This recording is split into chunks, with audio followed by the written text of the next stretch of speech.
한국당이 왜 참여를 하느냐? 제가 보기에는 한국당이 무슨 잘못을 했는지 꿍꿍 세력을 갖고 있는지는 모르지만 이 보수 통합 기구라는 시준 기구라는 것이 결국은 신당입니다. 그 자체가. 그래서 유승민도 끌어들이고 안철수도 끌어들이고 이런 사람 끌어들이는데 한국당만 끌어들여서 보쌈을 하면 보수는 괴멸된다. 그렇다라는 사실을 한국당이 모르고 황교안 대표가 깊숙이 빠져 있습니다. 그래서 제가 생각하는 것은 결국 유승민이 한국당을 잡아먹고 그리고 거기다가 안철수를 비롯한 바른미래당의 잔당파들을 다 끌어들여서 중도 보수가 아닌 중도 좌를 지향하는 정당을 만들게 되면 보수는 괴멸됩니다. 이런 사람들이 활개치는 대한민국, 거기에 주사파 정권이 들어서 있기 때문에 우리가 정신을 차리지 않으면 정말 공산하는 시간 문제라 할 것입니다. 이성윤 서울검사장이 또 기소안 결재를 깔아뭉개고 있습니다. 어제 서울지검 검사장실에는 백원우 전 민정비서관, 송철호 울산시장을 불구속 기소하는 안을 수사팀이 들고 들어가서 4차례나 결재를 해달라고 이성윤 검사장한테 요구를 했지만 결재를 하지 않고 있습니다. 그래서 윤석열 검찰총장의 수사 지휘 라인인 잠깐만요.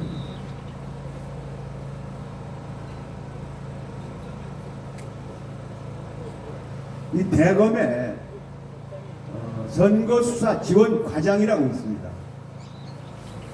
이 사람을 다시 검사장한테 보내서 결재를 요구했는데 이건 마저 깔아 뭉개고 지금까지 결재를 하고 있지 않습니다.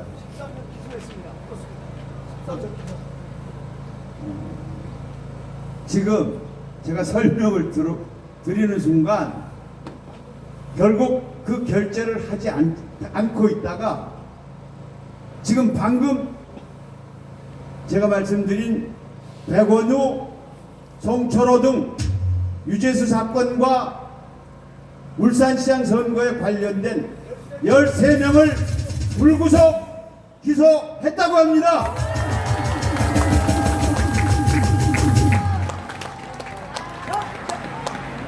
근데 이게 우리 자랑 같은데 제가 여러분한테 보고를 해드리고 이런 보고를 할 게 뭐가 있나 하고 새벽에 일어나서 오만 거를 다 뒤져봅니다.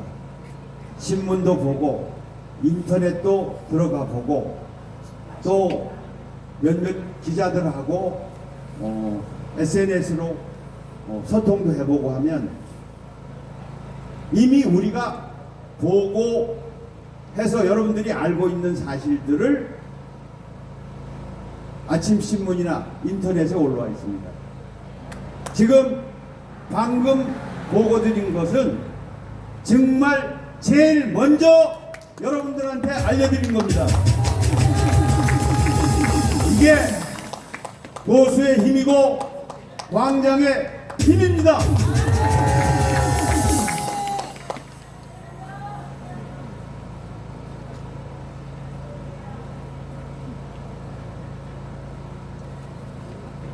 사실 이 13명에 대한 기소를 깔아뭉개고 있어서 저는 걱정을 했습니다.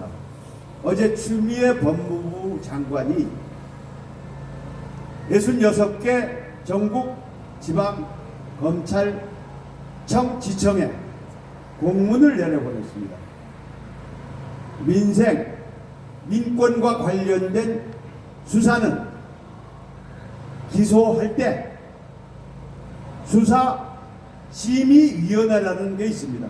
외부 인사들이 관여하는, 참여하는, 이걸 활용을 많이 해라, 이렇게 공문을 내려보냈기 때문에 이성윤 서울중앙지검 검사장이 깔아뭉개고 있다가 거기에 올려버리면 윤석열은 완벽하게 패싱할 수 있습니다.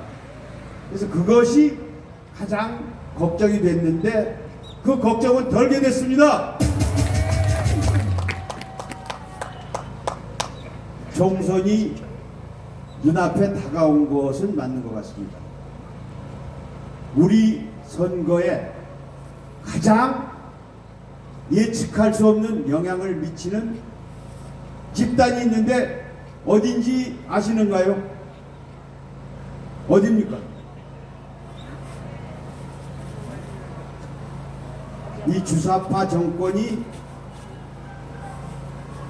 아침 저녁으로 우러러보는 북한 괴뢰 집단입니다. 여러분들이 선거에서 다 기억을 못 하시는지 모르지만 선거 때마다 북한은 어떤 형태로든 우리 선거에 영향을 미쳤습니다. 그래서 정치 전문가들은 한국 선거와 미국 선거에 가장 해박한 분석을 할 능력을 가진 집단을 북한으로 보고 있습니다. 미국 선거도 북한의 명주를 쥐었다 놨다 할 수 있기 때문에 미국에 누가 대통령이 되느냐 정말 쪽집게처럼 맞춰내는 게 북한입니다. 한국 선거에는 뭐 바람을 한번 일으키면 자기네들이 원하는 선거 결과를 가져올 수 있기 때문에 이른바 북풍이라는 걸 일으키는데 정치권에서는 마치 이쪽에 어느 정파에서 필요해서 북풍을 유도한 것처럼 보이는데 제가 보기에는 보수 우파 정당이 스스로 북풍을 불러온 적은 한 번도 없지만 좌파 정권은 있었습니다. 그게 천안함 사건을 예를 들 수 있는데요. 그 천안함 사건은 한나라당에서는 천안함 격침이 되니까 그게 그해 직전에 4월달에 발생하고 6월달에 지방선거를 했는데 그때 분위기로는 한나라당이 압승하는 것으로 여론조사가 나와 있었습니다.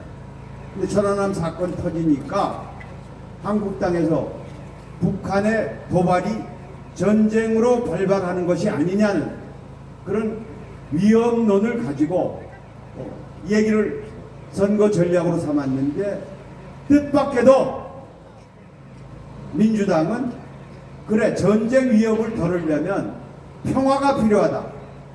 평화 프레임으로 선거 전략을 짜서 선거를 했습니다. 한나라당이 폭망하고 민주당이 이겼습니다. 이것과 관련해서 어제 북한 매체가 보도한 것을 좀 하나 소개를 하겠습니다. 민주당이 지금 안정적 지지세를 유지하고 있는 것은 한국당의 잘못에서 비롯되는 반사 이익이라고 지적을 하고 자칫 민주당이 자기 도치나 진영에 매몰되면 예측 불허의 결과가 올 수도 있다. 이렇게 훈수를 했습니다. 근데 이게 뭐 간단해 보이죠. 너 지금 잘해. 지금은 괜찮은 것 같은데 한국의 정세가 뒤집어질 수도 있어. 그러니까 우리가 그렇게 될 때 북풍을 한방 날려주겠다. 이런 의사를 메시지로 보낸 것으로 해석을 하면 됩니다. 그러니까 우리가 걱정되는 것은 지난 2000 싱가포르 회담이 언제였죠? 18년인가? 싱가포르 그 18이죠. 그 북미 싱가포르 회담이 우리 선거, 지방선거에 엄청난 영향을 가져온 거 아시죠? 그래서 그런 이벤트를 만든다든가 서해 지역이나 어느 곳에서 북한이 무력 도발을 일으키면 우리 선거는 우파에게 결정적으로 불리합니다. 그동안 잘해서 평화를 유지했는데 한국당이 또는 한국의 보수 세력들이 발목 잡기를 해서 이런 일이 벌어졌다. 그러니까 평화로 가려면 민주당을 찍어라. 여기 국민들이 다 끌려가게 되어 있습니다. 그래서 4.15 총선은 북풍에도 우리는 흔들리지 않고 이길 수 있도록 해야 할 것입니다. 정세보고를 마치겠습니다.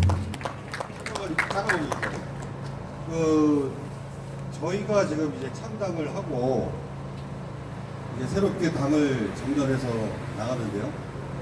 지금 먼저 상황에서는 검찰과 또 그리고 이제 총선에 대한 저희가 이 국제 정권을 무너뜨릴 수 있는 두 가지 대안을 생각하고 있었어요. 그런데 윤 총장님 손발이 잘리고 이 총선 전에 그래도 총장님께서 가만히만 계실 것이냐, 이제 뭔가 이 마지막 카드와 같은 이 결정적인 뭔가 좀 어떤 옵션이 나오지 않겠느냐, 거기에 대해서 저희가 초조하고 이렇게 마음이 불안한 우리 국민들이 이제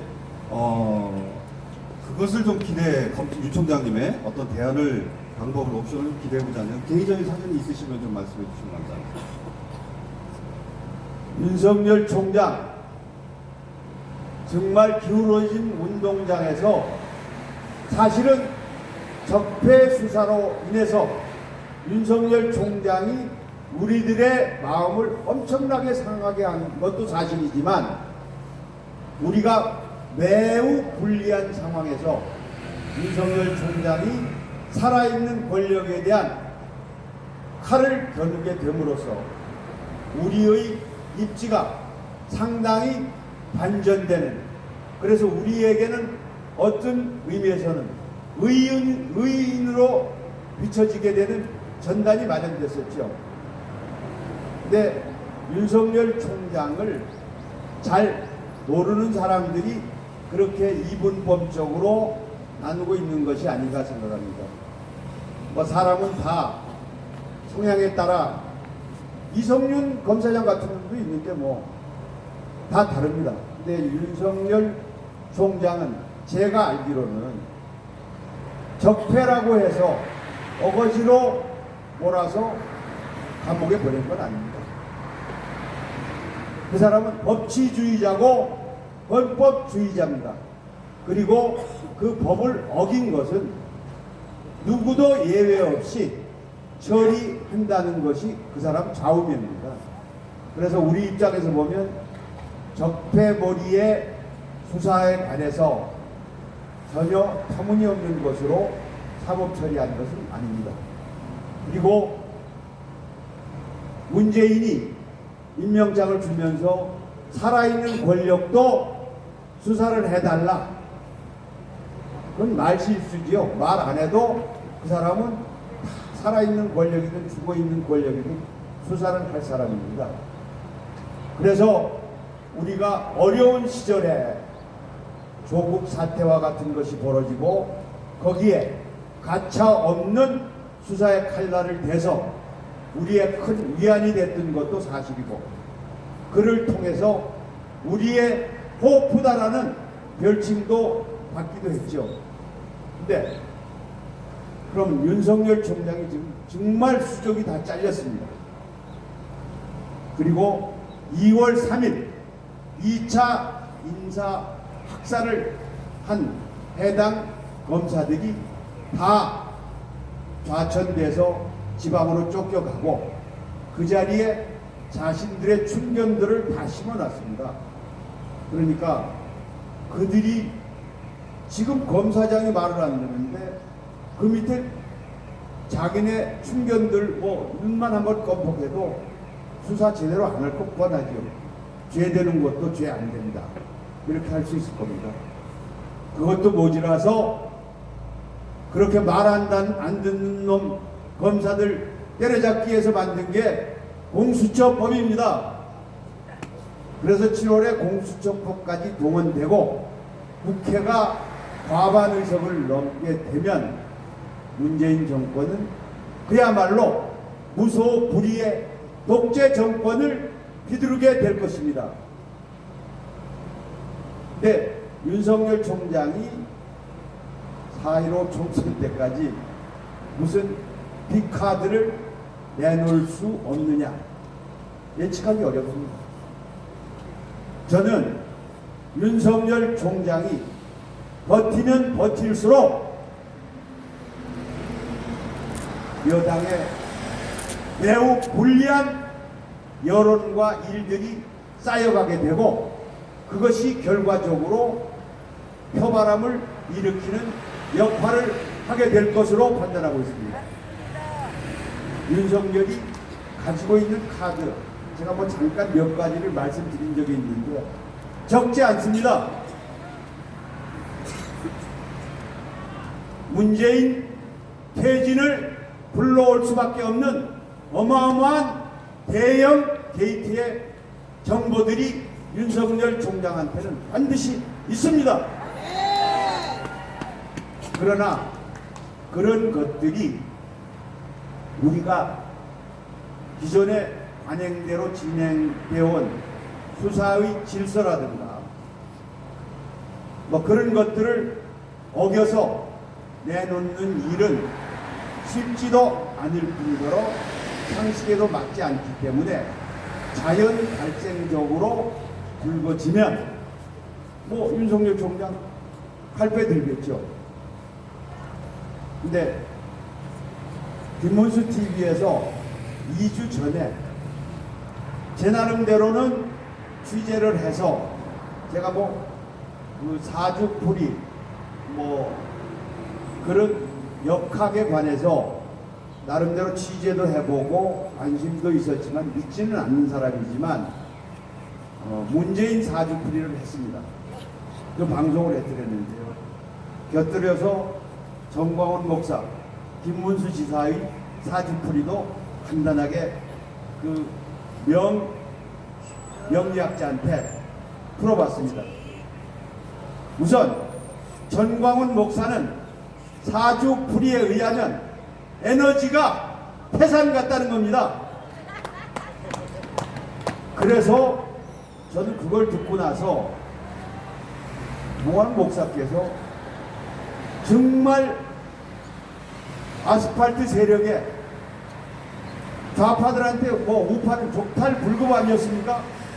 쟤네들은 민노총만 나와도 자기네들 하고 싶은 시위를 다 했습니다.